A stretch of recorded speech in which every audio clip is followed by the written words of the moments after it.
Okay, this is going to be a refresher video or a video for students that missed class or because of the fact that we got out early that day and you missed class. I am making this video so you can catch up and learn how to solve the velocity and energy of problems. So I know we've already completed these notes. They're the ones that had like the pictures. Do you see the beautiful young lady or the older lady? And do you see the duck or the rabbit? So these are the notes that we started. And we kind of left off on this slide here. So you are more than welcome to use this slide if you prefer this slide over your help page. So this is in your help packet, that packet that I gave you the first day of school. So if you have this packet nearby, I need you to pause this video, go get that packet, and I also need you to get a calculator. So either way, pause this video, get those couple of items, um, and a sheet of notebook paper and pencil because it's going to be much easier to practice on notebook paper, and all of your work and your practice problems I have you put on notebook paper. I will not have you put it on Cami. Okay. So I am going to start with this help page because basically what I did is I took all of this information and I placed it on this page here and I divided it up between the velocity side and the energy side. Uh, the one thing I do want to point out that each of your formulas have in common will be your F variable or your frequency. So, for working these problems out, never use frequency to determine, do I use the velocity or the energy triangle? Again, never use frequency. So let's take a look first at the velocity or the V triangle. V is going to stand for velocity. And a lot of times you're not given V, so you can change V to C, and C is speed of light. So remember, all light travels in a vacuum at 3.00 times 10 to the 8th meters per second. So this would be the value that you would always use if you're not given a V. You think of C and you use the C value. The units that you would label for velocity or for C would be meters per second. F stands for frequency. It's measured in hertz, and that's your unit for F, hertz. And this is your lambda, which is wavelength, and that's measured in meters. Now, I realize a meter stick, that's 3 feet. Why would we measure light with a meter stick? That's just crazy. I agree with you. Light is technically measured in nanometers, which is a much smaller unit than milli, but you have to convert nanometers over to meters. So here's your conversion factor for that. Just like we know there are 100 centimeters in 1 meter or 1,000 millimeters in 1 meter, there are 1 times 10 to the positive ninth nanometers in 1 meter. So I will show you how to convert that. Um, Energy. So this is your energy triangle. E stands for energy, and that's measured in joules. Again, F is frequency, the unit is hertz, and H is what we call Planck's constant, and its value is always 6.6 times 10 to the negative 34th joules over hertz. So I call this the E triangle.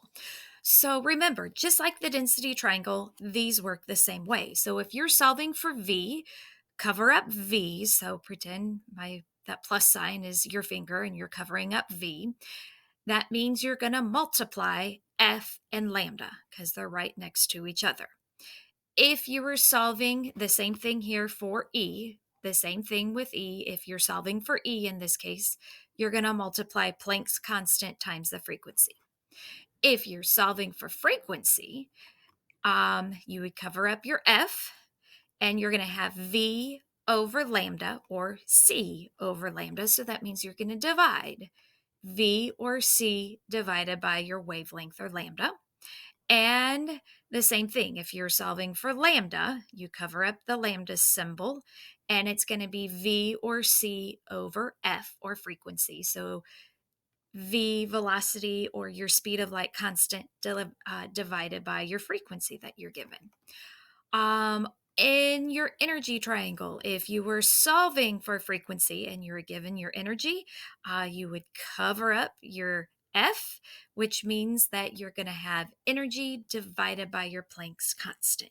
So let's take a look at the practice problems that you have. So I have uploaded and keep this page out right here. I have uploaded the teacher version. So you're going to see the same problems. Like I said, if you prefer and you like to have each one of the formulas here and you want to use the formulas instead of the triangles, you are more than welcome to do that, whatever you find easier. So when I did these notes, I kind of used the formula, and I'll also refer back to the help page. So in example number 1, we have what is the velocity of a wave that has a frequency of 10 hertz and a wavelength of 5 meters. So on your notebook paper, if you need to pause anytime during the video, please do, because I'm going to go a little fast. So make your list. So I guess I should say the first thing is you need to decide which triangle are we using before you make your list. Are we going to use the V or the E triangle? So in this case, since it's saying what is the velocity and we're given the wavelength, again, don't look at frequency to help you. We're going to be using your V formula. So make your list. We have V, F, and lambda. V is what we're solving for, and V is always meters over seconds. So when you are showing your work, what I want you to do is make your list. That's part of your work. F is frequency, which is 10 hertz, because frequency is measured in hertz. And lambda is your wavelength measured in meters. So we have 5 meters. And since most of you will be using the triangle method, basically all that I would like for you to do is show me, well, what are you doing? Are you multiplying or are you dividing? And how is your dividing going to look? So in this case, since we are solving for F, that means we're going to multiply frequency times lambda. So this would be basically showing your work, making your list, showing me, okay, we're multiplying F and lambda, and then give me your answer, because you could just plug it right on into your calculator. But I went on and put in the work here. So we have 10 times 5 gives you 50.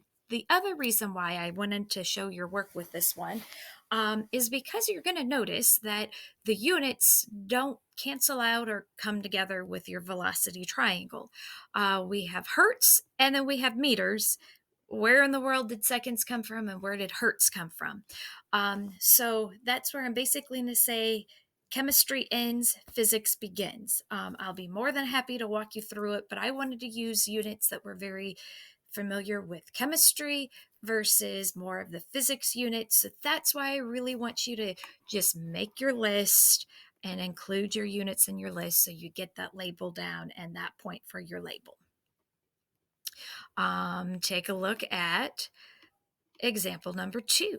Okay, so what is the velocity of a wave that has a frequency of 550 hertz and the wavelength of 2.4 millimeters? So the first thing I'm going to say is figure out which triangle. Are we using the V or the E triangle? Well, since it's asking for velocity, that means we're going to be using the V triangle. So make your list. Well, we're solving for V, so question mark, and velocity is meters over seconds.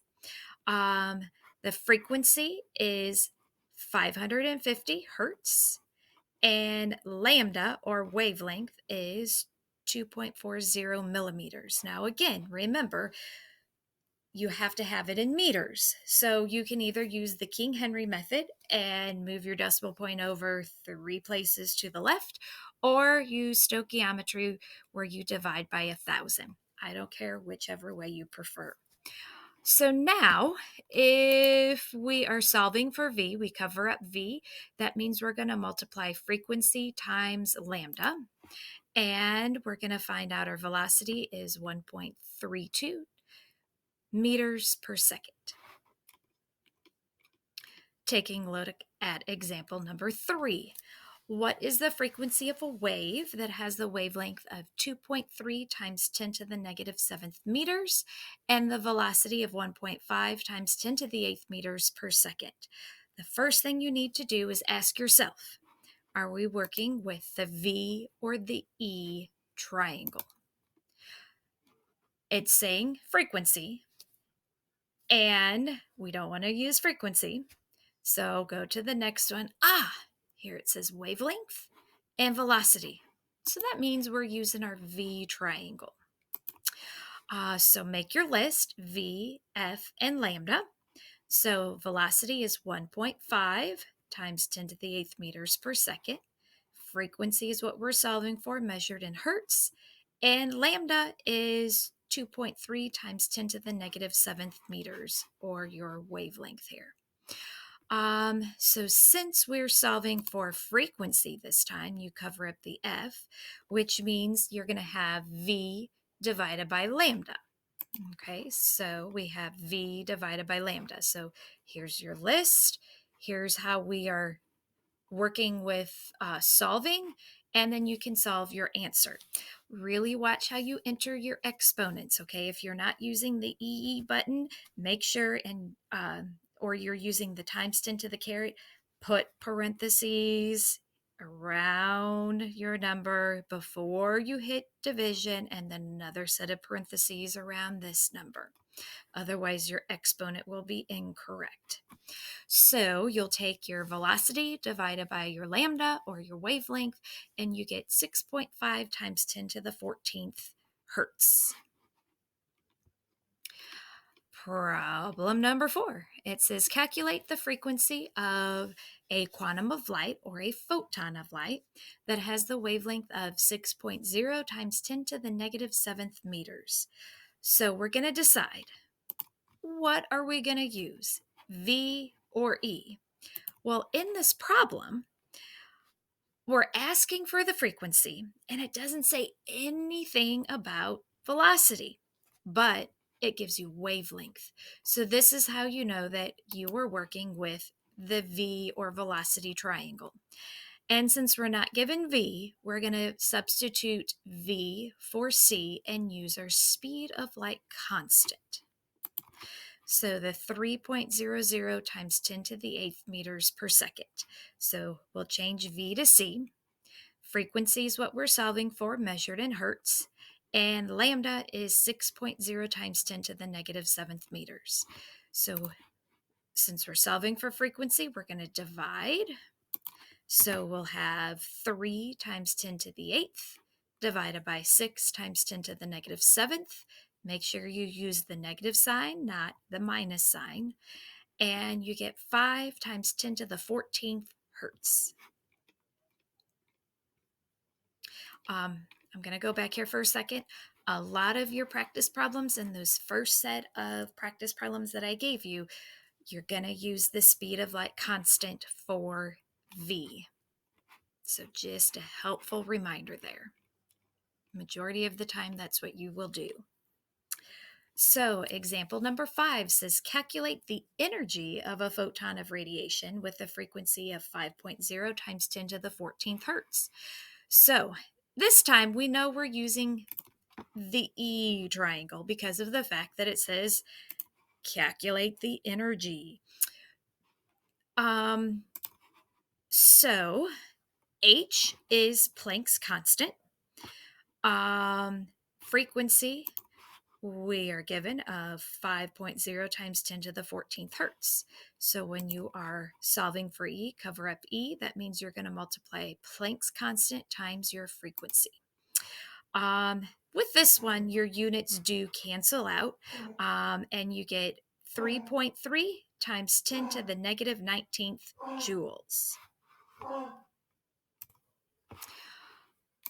So with the energy, if it doesn't say what is the energy, Um, you could be given the energy and you calculate the frequency. So again, you could be given the energy in joules and then you would calculate the frequency. So in this case, you would do energy divided by Planck's constant, and you'll have a couple of them on your practice problems. Finally, like I said, light is measured in nanometers, and we have to convert it over to meters before we can plug in and solve in our velocity problem. So we have green light. It has the wavelength of 510 nanometers. So we're going to convert that over to meters. So here's that equality that I gave you. So if you want nanometers to cancel, it goes in the bottom and meters go in the top. And then you put in your numbers, 1 and 1 times 10 to the ninth. So 1 meter over 1 times 10 to the ninth nanometers. So basically 510 times 1 is 510. So you take 510 divided by 1 times 10 to the ninth, and you'll get this really teeny tiny number, 6051. If you have your calculator set in scientific notation, you'll get 5.1 times 10 to the negative 7th. Here we have blue light has the wavelength of 475 nanometers, and we're going to convert this to meters. So again, if we want nanometers to cancel, it goes in the bottom. Meters go in the top. So we'll take 475 times 1, which is 475, divided by 1 times 10 to the ninth, and you'll get 0.60475, or if your calculator's set in scientific notation, you'll get 4.75 times 10 to the negative 7th.